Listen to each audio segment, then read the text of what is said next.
انسان جب عبادت کرتا ہے وہ عبادت بھی حقیقت میں انسان کی قوہ عاقلہ کا کام نہیں ہے، یا انسان کی زبان کا کام نہیں ہے عبادت کرنا، انسان کے جسم کا کام نہیں ہے عبادت کرنا، انسان کی روح کا کام ہے عبادت کرنا۔ خداوند متعال نے روح انسان سے کہا عبادت میں مشغول ہو، اور جب تم عبادت کر رہے ہو تو پھر تمہارے جسم مختلف حالتوں میں ہو، کبھی رکوع میں جاتا ہو، کبھی سجدے میں جاتا ہو، کبھی قنوت میں جاتا ہو، کبھی خانہ کعبہ کے گرد چکر کاٹ رہا ہو، لیکن ایسا نہ ہو کہ جسم عبادت کر رہا ہو اور روح عبادت میں مشغول نہ ہو۔ اگر ایسا ہوا تو اس کا اثر نہیں ہوگا، یہ عبادت آپ کو گناہ سے نہیں روکے گی، اس لیے کہ گناہ سے روکنا دل کا کام ہے، ایمان کا کام ہے۔ اگر یہ نہ ہوا، اب آپ عبادت کر رہے ہوں گے، ممکن ہے ماتھے پر سجدے کا نشان بھی بن جائے لیکن پھر بھی انسان گناہ کر رہا ہو، یہ ممکن ہے۔ لہٰذا وہ عبادت اہم ہے جو دل بھی انجام دے رہا ہو، فقط جسم اگر عبادت میں مشغول ہو تو نہیں، یہ کافی نہیں ہے۔ خوب، یہاں یہ سوال ہے، خدا تو کیوں چاہتا ہے میرا دل عبادت کرے؟ اس سے کیا ہو جائے گا؟ کیوں میرے دل سے کہا ہے میں عبادت کروں؟ خدا آپ کیا چاہتے ہیں؟ کیا ہو میرے دل کے ساتھ اگر میں عبادت کروں گا؟ دل کی عبادت میں نے کل عرض کی تھی، یعنی یہ کہ انسان عبادت کے وقت پوری توجہ خدا کی طرف رکھتا ہو، انسان کو یہ احساس ہو کہ میں خدا کی بارگاہ میں کھڑا ہوں، اس سے بات کر رہا ہوں۔ کیوں ایسا چاہتا ہے؟ تاکہ یہ ہمارا دل پاک ہو جائے، تاکہ یہ ہمارا دل اپنے آپ کو اور ہمیں، اس انسان کو، اس روح کو دنیا سے کاٹ سکے۔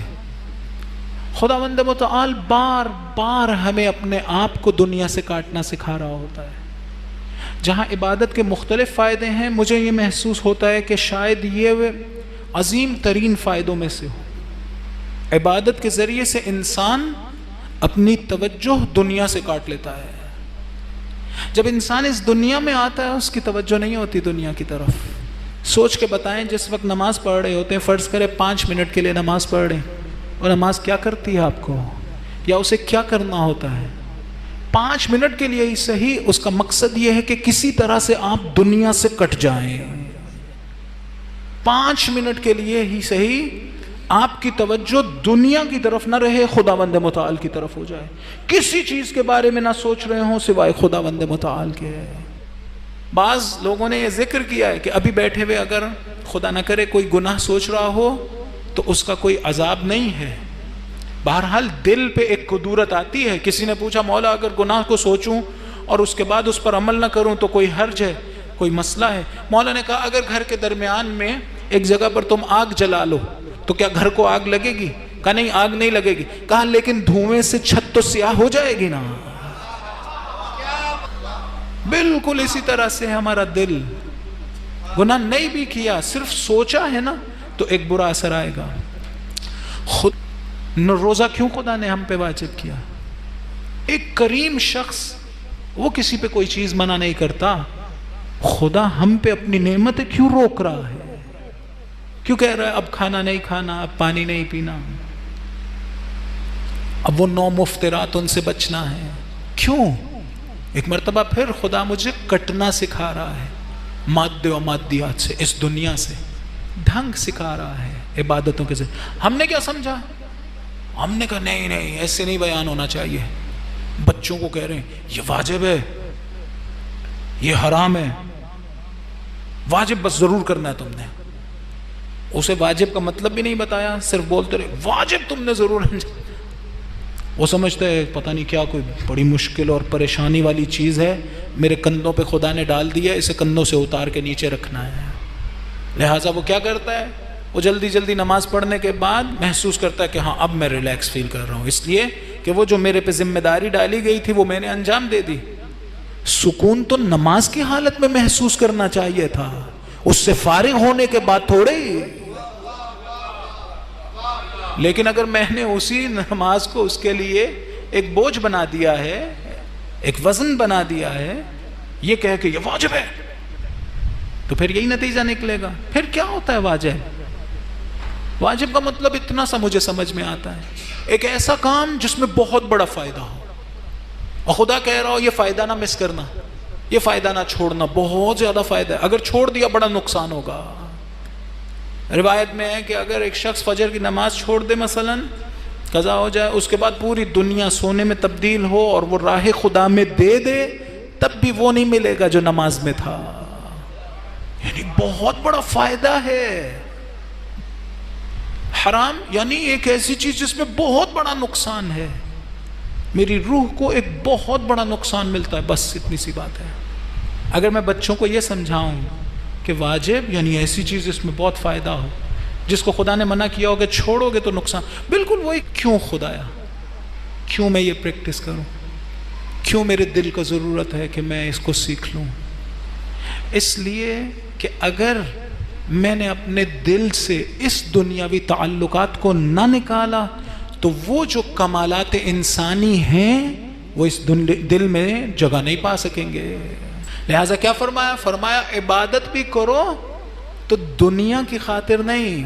حرام ہے دنیا کی خاطر عبادت کرنا، ریاکاری میں عبادت کرنا. نہ فقط یہ کہ اس کا کوئی فائدہ نہیں ہے، اس کا نقصان ہے، اس کا نقصان ہے. حتیٰ آخرت میں بھی جنت اور جہنم کے بارے میں بھی ہے کہ اگر انسان جنت حاصل کرنے کے لیے یا جہنم سے بچنے کے لیے عبادت کر رہا ہے تو یہ کوئی بہت بڑی عبادت نہیں ہے. منع نہیں ہے، یہ منع نہیں ہے. دنیا کے نیت سے عبادت کرے تو منع ہے. انسان ریاکاری میں عبادت کرے، میں ریاکاری میں مجلس پڑھوں، آپ پہ اپنا علمی روب جھاڑنے کے لیے مجلس پڑھوں تو جہنم کماؤں گا، جہنم کمائی جائے گی مجلس کے ذریعے سے. ایک ایسی چیز تھی جو دنیا کے لیے نہیں کرنی تھی. کیوں انسان دنیا کے لیے کوئی کام کرتا ہے؟ کیوں کسی کے سامنے ریاکاری کرتا ہے؟ کبھی سوچا آپ نے؟ اس لیے کہ یہ سوچتا ہے کہ اگر یہ فلاں شخص جس کے سامنے میں ریاکاری کر رہا ہوں یہ مجھے فلاں عبادت کرتے دیکھے گا تو اس کے ذہن میں ایک اچھا امپریشن آئے گا. اس اچھے امپریشن کے بعد ممکن ہے اس سے مجھے کوئی فائدہ ملے، ممکن ہے یہ لوگوں کو بتائے کہ فلاں صاحب تو بڑی اچھی عبادتیں کرتے ہیں، ممکن ہے کوئی اور خوش ہو جائے، مجھے کوئی تحفہ دے دے، یا بہرحال واہ واہ کرے، یا میں مشہور ہو جاؤں، یا کوئی اور چیز. اتنی سی چیز ذہن میں آتی ہے. ذہن میں یہ آتا ہے کہ یہ مجھے کوئی فائدہ دے سکتا ہے. میں دیوار کے لیے ریاکاری کیوں نہیں کرتا؟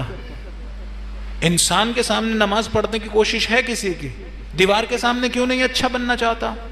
اس لیے کہ مجھے کامل یقین ہے کہ یہ دیوار مجھے کوئی فائدہ نہیں دے سکتی. انسانوں سے توقع ہے کہ شاید وہ کوئی فائدہ دے دیں، دیوار سے توقع ہے کہ مجھے کوئی فائدہ نہیں دے گی.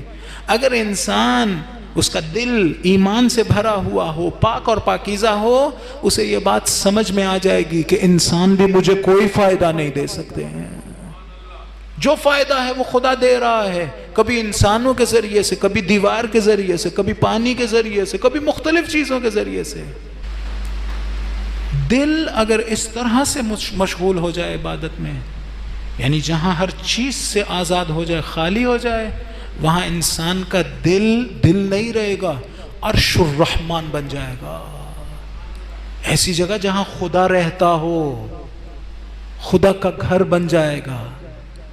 لیکن اگر خدا کے علاوہ کچھ ہے تو پھر خدا کسی نجس جگہ پر نہیں آ سکتا ہے. آیت اللہ مصباح یزدی کہتے ہیں اگر کسی شخص کو اپنی گاڑی سے بڑی محبت ہے نا، یہ دل نہیں ہے، گراج ہے.